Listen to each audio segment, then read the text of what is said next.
So yun, good morning sa atin lahat mga idol. So, ito yung ginawa ko kahapon at share ko sa inyo yung mga ginawa ko dito at ano ba yung mga ginawa natin dito. At ngayon ay magre-repat din tayo pagkatapos nito. Ito kasi ay twin trunk. So kung mapapansin nyo, hindi naman bumaba yun, di ba? So yan ay twin trunk, hindi yung cascade. Ngayon, ito ay naglalaro na, ang edad nito ay 3 taon o kulang 3 taon siguro ang edad niya. So, base sa nakikita nyo, ito kasi dati, ito lang yan, tuwid yan dati, pantay lang ang putol niyan din. Kinat natin, so nag-isolate na siya, naging separate na yung dalawa, at ito ay palaki natin, nakita nyo to? Palaki natin to mga idol. Tanda ko nung pinalaki ko to, mahigit 1 taon lang to. Walang putulan ang ginawa ko dyan, dire-diretsong pa-wild. Tapos syempre, yung first layout niya ng mahalaga, na kinakailangan yung nodes, yung mga nodes niya nakatugma sa tama, kagaya nito. So ayan, nung maliit pa lang, ito kasi nandun sa likod, pinihit ko yan para pumunta dito at yun naman ay pumunta doon. Then ito naman yung isa, at nag-cut tayo dito. Ayan, nakita nyo, ayan. So nag-cut tayo. Yan yung tapering niya. Diyan tayo nag-cut back, nagpalabas tayo ng continue ng trunk, and then ito ay continue pa ng trunk mga idol. Hindi pa to yung apex na tinatawag. Kasi napakahirap sabihin kung kailan ka mag-apex. Dahil iyon ay naaangkop sa mismong taas ng tronco natin. Kung ano yung, doon tayo babase sa tronco. Kagaya nito. Ito kasi nakuha ko na yung kumbaga parang first branch ng isa na to. First branch, second branch, and then back. And then second layer, and then ito na. So magte-third layer pa yan doon sa likod, and then mag-apex na tayo dyan sa part na yan. So yun yung apex ng isa na to. And then, pagdating naman dito, sabi ko nga, huwag niyong kakalimutan lagi na maglagay ng depth na tinatawag o pasilip. So kagaya niyan, ito na yun. So imagine niyo na ito ay nasa 4 o'clock. At ito naman ay 4 o'clock to. Ito naman ay 1 o'clock. Yan. 1 o'clock back view depth. And then ito naman ay 11 o'clock back view depth. At ito naman ay 8 o'clock second branches. Kumbaga, parang ganun lang din yung pag natin doon sa mismong materials natin. Kung yan ay twin trunk, triple trunk, multiple or twin trunk, ganun din ang base niya na parang nakayakap sa atin. Kaya yung combination ng 4 o'clock and 8 o'clock, nakayakap sa atin yun mga idol. Hindi siya nakadipa. Kasi kung gagawin yung ito ay 3 and then 6, ang mangyayari dyan, nakadipa yan. So paano natin malalaman yung clocking? Kapag nandito tayo sa taas, nakita nyo yan, ayun. Papunta ng 4 o'clock. Ayun. So ito naman, nakita nyo to? Papunta ng 8 o'clock. So pag nandito naman tayo, nakita nyo to kung saan nakaturo. 1 o'clock, di ba? So, yun namang isa na to, 11 o'clock. So, makikita nyo ang clocking position branches sa top view mga idol. Once na nakuha nyo yung 4 na branches sa ilalim na yan, madali nyo nang maile-layout yung susunod na level at yung susunod uli na level hanggang makarating tayo ng apex. So, doon kasi napakahirap i-describe ng apex. Pwede, ang lagi ko lang sinasabi, pag kami nagtatanong sa akin, paano ba gumawa ng apex? Patayo. Yun lang ang sinasabi ko kasi, lagi kong sinasabi na ang tugma ng apex ay nakabase sa mismong tronco. Kung paano nyo huhubogin yung mismo yung tronco, hindi kasi ganun kadali ikwento yung apex. Dahil nasa taas, nasa paggawa ng tronco, yung gagawin nating apex. Hindi ganun kadali iyon.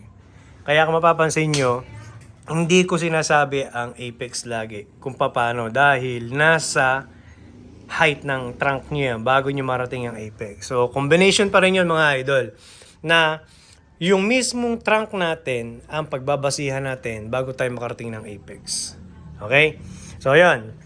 Ngayon, dito naman, como ito yung front niya, nakita niyo may eye poking. Pero, naka-eye poking yung primary niya, yung primary na to, and then itong secondary na to, dinala ko dito. So, makita niyo opening pa rin siya, di ba? So, hindi siya nakahadlang dyan. At, ang kagandahan kasi, Mula kasi dito sa B na to, ayan, mula dito sa B na to, hanggang dyan, tuwid yan. So, tuwid. So, ginawa natin ang paraan na ma-divide siya at hindi mahalatang tuwid. Kung wala kasi to ang haba niyan. So, parang para siyang liig, di ba? So, ang ginawa ko ngayon, kinuha ko to. Pinatubo natin yan para umikli itong tanaw. Itong parte na to, ayan o. Di ba? So, ito kasi hindi nabilang yan dahil may movement na yan. Hindi kagaya ito tuwid, di ba? So, yun. Dito naman tayo sa main apex. Ito kasi yung main. Ito yung mother. So, ito, mula dito, yun yung putol niya. Ito yung putol. Pinalaki natin to mga idol. Nakita niyo yung laki na yan, oh. Yan, pinalaki natin yan. Tapos, nung pinalaki natin ngayon, ito kasi yung isang sanga at ito yung isang sanga. So, yan. Ito yung unang cutback niya mga idol. So, sabi ko nga, mahigit 1 taon pinalaki, pinawild. Walang putulan. Nakapaso siya mga idol ha. Yung ugat niya, bumaba sa lupa, then kumain ng kumain hanggang rumekta. Kaya napabilis natin ang paglaki. So isa yon sa diskarte na magpalaki tayo ng primary and then secondary. Yung kasi yung maganda sa rekta. Ang primary and secondary makuha kagad natin, ma-achieve kagad natin yung proportion niya. Then pagdating ngayon doon sa mismong tertiary, hindi ko na to i-extension. Kasi madali na yung tertiary mga idol. So ito yung unang putol niya. Then pagdating ngayon dito, kinuha uli natin tong isa na to. Tsaka ito. Hindi ito ha. Ito. Yan. Ito yung cutback natin. Ayan. Ito yung cutback. Ito yung 1 niya. Ito yung 3. So yung formation niyan, same lang din ang nakahiga. Nakatayo lang to mga idol. So doon pa rin kayo babase. Kagaya ng ginawa ko dito. Nakita niya. From dito hanggang dyan. Oh, ito yung cutback. Ayan o. So, ito yung 1. Then, ito yung 3. Ito yung sinasabi ko na sana tumubo agad yung number 2. So, sumabay na siya. Kompleto na tayo ng 1, 2, 3 secondary. Secondary branches, di ba? So, same yan dito. Nakatayo lang to mga idol. So, i-blend nyo lang yan. Halimbawa, kailangan yung formation din ng nodes natin. Nakatama yan. Kagaya ng isa na to. Nung una, wala dyan yan. Tinwist natin. Pag twist natin ngayon, pumunta yan sa part na yan dyan. Then, mapapansin nyo, ito, papunta to dyan. So, nandito yan. Siya yung tatapal sa negative space nito. Siya yan. So, dito naman ngayon, ito namang isa na to, ito yan. Ito nyo. Magkatugma pa rin sila. Yan. Magkatugma yung dalawa na yan. So, ngayon, nakuha na natin itong dalawa na to dito. Ayan, nakuha natin dalawa na yan. At ito naman, nasa gitna. So, dito ngayon tayo, pwede na magkaroon ng eye poking na tinatawag. Kasi, pag hindi natin nilagyan yan, masyadong bukas sa bukas yan, makikita mo yung apex. Alam niyo yung malaki butas na ilong. Parang kita yung loob. Parang ganun. Hindi na natin kailangan kasi mula dito. Hanggang dito na yung green yan. Ayan. Ayan, mula dito, hanggang dyan ang green. Ayan. So, malaki na yung foliage niya dyan, pagdating dyan, ayan. Malaki na yan. So, ang kagandahan lang, mula dyan, hanggang dito, pinakita natin yung movement, kaya walang eye poking. So, yun. Then, pagdating ngayon dito, sa isang branch na to, ito yung branch. Kung mapapansin nyo, yung primary niya is naglalaro ng mga 85% ang laki. Ayan, yung laki nito. So, dyan ngayon nagagawa ang tinatawag na pseudo-apex. Kasi, may dahilan tayo na lumagpas iyan sa foliage ito. Diba? Nakita nyo, ayan. Yung foliage ito papuntang ganyan. Ayan, papuntang ganyan. So, ngayon, iyan, lalabas yan dyan. Nakaganito yung foliage niya. And then, iyan, gaganon yan. Ayan. So, magkakaroon ng konting silhouette pagdating sa back. Makikita yan. So, doon ngayon lumalabas ang pseudo-apex na tinatawag. At ngayon, ang ginawa natin dito, yung start ng paglagay ng ganitong may tape, kung mapapansin nyo, ito ay naglalaro ng 6.5 mm ang diameter ng branches. Nilagyan ko siya ng 3.5 mm. Dalawa yan mga idol. Yung isa hanggang dito, yung isa hanggang dulo. So, yun. Ngayon, nilagyan ko ng ganyan. Diyan ako nag-i-start na maglagay na ng mga tape. Pero, pagka maliliit pa, hindi pa ako naglalagay. Kagaya nito. Ayan. Ayan, di ba?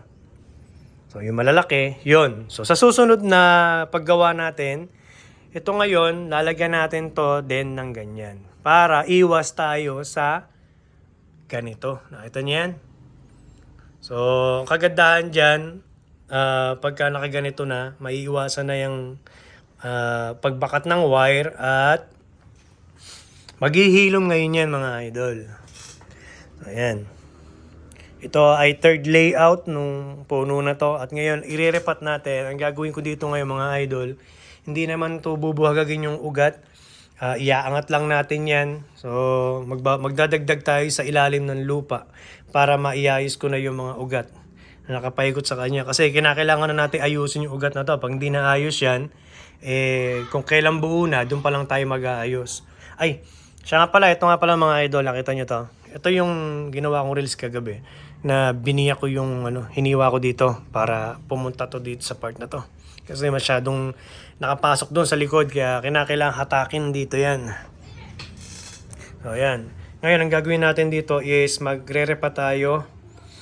Magdadagdag tayo ng lupa sa ilalim. Ayusin natin ang ugat. Pagkaayos ng ugat, yung mga gin shari niya, lagyan natin lime sulfur na para i-preserve na hindi dapuan ng mga fungus or bacteria. So isa yun sa mas magandang gawin na natin para ma-preserve natin yung ating gin shari. So yun lang mga idol, sana meron kayo napulot na tips dito. At ito in-update ko lang sa inyo mga idol dahil ito yung nakaraan.